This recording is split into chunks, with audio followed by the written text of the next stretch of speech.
If you've got money sitting in a 401k, some cash on the sidelines, bonds or bond ETFs, broad market ETFs like SEPY or QQQ, maybe a little gold for safety, or tech-heavy funds, listen up. Right now, there's a quiet shift happening that could impact the purchasing power of those holdings over the next few years. Just in the last week or so, the US pushed forward plans for a critical minerals trade bloc with allies setting reference prices and potential tariff floors to counter China's dominance in battery metals. At the same time, reactions continue to Canada's recent deal slashing tariffs on Chinese EVs from 100% down to about 6% for up to 49,000 units annually, with US officials calling it a slippery slope for cheaper imports reaching North America. What most people missed is how this EV tariff drama isn't just about cars. It's quietly positioning the next big move in commodities like copper, lithium, and nickel, the metals powering the entire transition. By the end of this video, you'll understand exactly how the US-China EV wars could ignite a commodity supercycle in the metals behind the batteries and what it means for your money. We'll break it down simply. First, the core problem driving these tensions. Second, the mechanism of how trade friction reshapes supply chains and metal demand. Third, a clear action plan so you can think about positioning without chasing wild predictions. Let's start simple. EVs need batteries. Batteries need specific metals, lithium to store energy, nickel to make them stable and powerful, copper for all the wiring and charging stations. China controls a huge share, often 60 to 80% of mining, refining, and processing for many of these. The US and some allies put high tariffs on Chinese EVs, up to 100% in places, to protect local jobs and push companies to build here or with friendly partners. But China keeps producing cheaper, more advanced vehicles and exporting aggressively. Now you see moves like Canada's tariff cut in exchange for better access to their agricultural goods like canola. It eases some pressure, but worries Detroit and Washington about indirect flows of cheap EVs or components into the broader market. The result? Western countries double down on friendshoring building mines, refineries and factories closer to home or with allies. Demand for these metals from non-Chinese sources goes up, but supply can't ramp overnight. New mines take 5 to 10 years, processing plants even longer. It's like trying to build a new highway while everyone's already stuck in traffic. The demand is there, but the road isn't ready yet. In a minute, I'll show you the exact numbers. Pros track every day. If EVs are the future, why do the batteries sometimes feel like they're made of unobtainium? It's a fair question. A lot of people think tariffs just make cars more expensive for everyone, and that's the end of the story.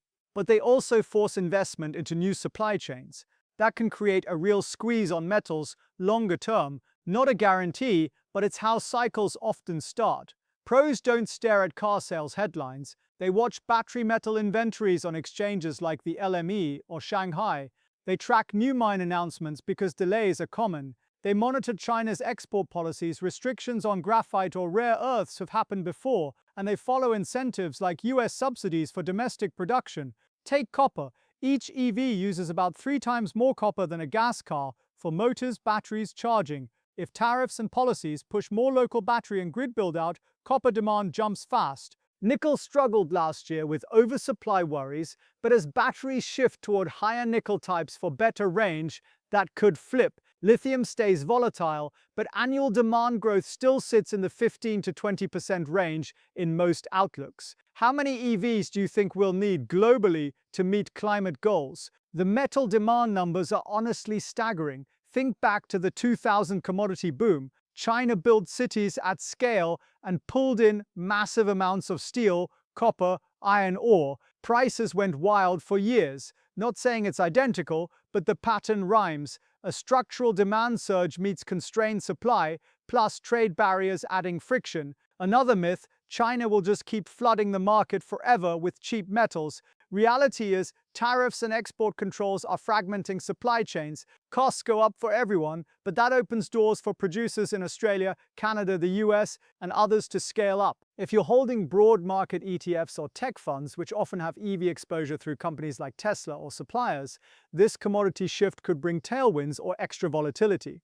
Gold tends to do well during trade tensions as a safe haven. Cash or bonds, if supply squeezes feed into inflation, real returns can take a hit. Picture 2 main paths. In one, tariffs and restrictions stick around, reshoring accelerates, and we see upward pressure on metal prices for several years, maybe a supercycle. In the other, deals calm things down and prices stay more range-bound. Most likely, more fragmentation ahead, so some sustained upward bias on these metals. Imagine holding a thick copper wire in your hand. That's literally the metal behind the tariff, the quiet backbone of the EV push. People sometimes say commodities are too wild for regular investors, but diversified ETFs or mining stocks give exposure without betting the farm. Volatility is real, but patient positioning through cycles has rewarded people before. Another historical parallel, that 2003 to 2011 run, where oil and metals soared on emerging demand. A lot of folks lost chasing the top,